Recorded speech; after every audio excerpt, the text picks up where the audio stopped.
भगवान श्री कृष्ण, उनकी हर लीला में एक सीख है। ये बाल्यकाल में गाय चराते थे और प्रकृति के प्रेम का संदेश देते थे। युवा अवस्था में अपने बचपन के मित्र सुदामा से दोस्ती निभाते हुए उन्होंने मित्रता की एक नई मिसाल कायम की। एक तरफ श्री कृष्ण ने प्रेम की भाषा का ज्ञान दिया, तो साथ ही साथ धर्म की स्थापना के लिए महाभारत जैसा युद्ध भी किया। कृष्ण का जीवन ऐसे ही बातों से भरा पड़ा है। ज़रूरत है नज़रिए की। उनका जीवन आपके लिए मैथोलॉजी का एक हिस्सा मात्र भी हो सकता है और आपका पूरा जीवन बदल कर रख देने वाला ज्ञान भी। यह सोचना हमें है कि हम उनके जीवन से क्या लेना चाहते हैं। कृष्ण मात्र कथाओं में पढ़ा या सुना जाने वाला कोई पात्र नहीं है। वो चरित्र और व्यवहार में उतारे जाने वाले देवता हैं। तो आइए सीखते हैं कैसे श्री कृष्ण के जीवन से आप अपने जीवन को श्रेष्ठ बना सकते हैं। कृष्ण के जीवन से हमें सबसे बड़ी बात जो सीखने को मिलती है वह यह है कि शुरुआत से लेकर अंत तक हर मनुष्य का जीवन संघर्षों से भरा होता है। उनका जन्म कारागृह में हुआ। पैदा होने की रात में यमुना पार कराकर उन्हें गोकुल ले जाया गया और तीसरे दिन उन्हें मारने के लिए पूतना नाम की राक्षसी आ गई। आगे भी उनके जीवन में कई बड़े बड़े संघर्ष आए और हमें यह सिखा गए कि आप चाहे कोई भी हो, अगर इस संसार में आए हैं तो संघर्ष हमेशा बना रहेगा। मानव जीवन में आकर कोई भी इंसान सारे चुनाव से बचकर नहीं जा सकता, किंतु कृष्ण ने कभी किसी बात की शिकायत नहीं की। हर परिस्थिति को जिया और जीता। कृष्ण कहते हैं, परिस्थितियों से भागो मत, उनके सामने डटकर खड़े हो जाओ, क्योंकि कर्म करना ही है। मानव जीवन का पहला कर्तव्य है हम अपने कर्मों द्वारा ही परेशानियों से जीत सकते हैं। ये बात तो सभी जानते हैं। कृष्ण के मामा कंस उन्हें बार बार मारना चाहते थे, लेकिन कृष्ण हमेशा शांत रहते थे और समय आने पर उन्होंने कंस के प्रहार का मुंह तोड़ जवाब भी दिया। इससे हमें यह सीख मिलती है कि कभी कभी हमारे अपने भी हमारी जान के दुश्मन बन जाते हैं, लेकिन हमें अपना दिमाग शांत रखना चाहिए और सही समय आने पर हमारा बुरा चाहने वालों को हमें सही जवाब भी देना चाहिए।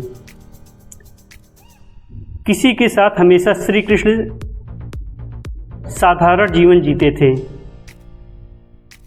गोकुल के राजघराने में परवरिश होने के बावजूद भी वे अन्य समान बालकों के साथ रहते थे, खेलते और घूमते थे। उन्होंने कभी भी अपने राजघराने का घमंड नहीं किया।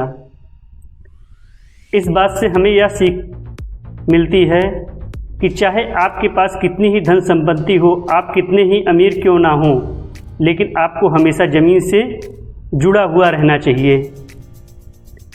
श्री कृष्ण ने हर बुरे समय में अपने विवेक से काम लिया।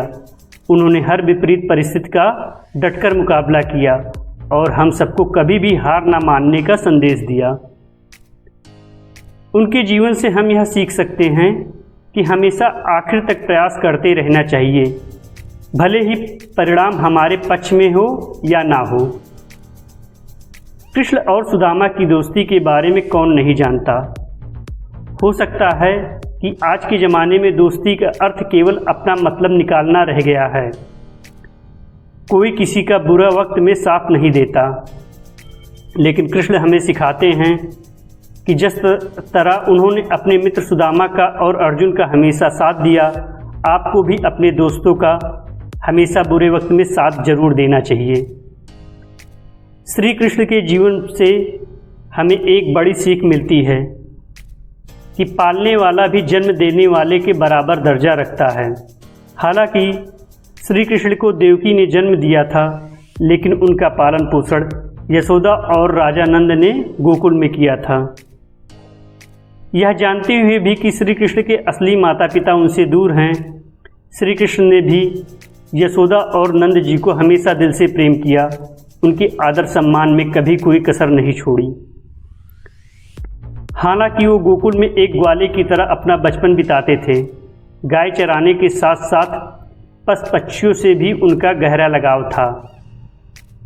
तो इससे हमें यह बात सीखने को मिलती है कि जिस तरह हम अपने परिवार से प्रेम करते हैं, हमें उसी तरह पर्यावरण से भी प्रेम करने की ज़रूरत है। श्री कृष्ण महिलाओं का भी बहुत सम्मान करते थे। जब द्रौपदी के चीर हरण के समय कोई भी उनके सम्मान की रक्षा के लिए आगे नहीं आया था, तब श्री कृष्ण ही थे जिन्होंने द्रौपदी की लाज रखी थी। श्री कृष्ण की बुआ के पुत्र शिशुपाल ने श्री कृष्ण का कई बार अपमान किया था, किंतु श्री कृष्ण ने हमेशा इन सारी बातों को शांति से सहन किया और अंत में उसका संहार भी किया। उन्होंने दुर्योधन द्वारा किए गए अपमान को भी सहा और हमको यह सिखाया कभी भी क्रोध में आकर कोई निर्णय नहीं लेना चाहिए, हमेशा खुद को शांत रखना चाहिए। दोस्तों, बचपन से ही श्री कृष्ण लीलाएँ और उनकी कथाएं माता पिता अपने बच्चों को इसलिए सुनाते थे ताकि बच्चे बचपन से ही श्री कृष्ण को अपना आदर्श माने और उनके जीवन से मिली हुई सीख को देखकर वह भी अपना जीवन अच्छे से व्यतीत करें। किंतु आज के समय में जीवन के मायने काफ़ी बदल गए हैं। चाहे श्री कृष्ण का जीवन हो, चाहे श्री राम का जीवन हो, या आज के ज़माने की जनरेशन के लिए केवल कहानियाँ बन के रह गई है। लेकिन आप चाहे तो अभी भी इन सारी चीज़ों से बहुत कुछ सीख सकते हैं और अपने जीवन को सही दिशा दिखा सकते हैं। तो आशा करता हूँ श्री कृष्ण के जीवन से आपको कुछ सीखने को ज़रूर मिला होगा। तो सकारात्मक सोच के साथ अपने जीवन में अपने लक्ष्य की तरफ बढ़ते चलिए। मैं मिलूँगा आपसे अगले वीडियो में जो आपके जीवन में सकारात्मक ऊर्जा को भर दे और आपको दिखाए एक सही दिशा। धन्यवाद। अपना ख्याल रखिएगा।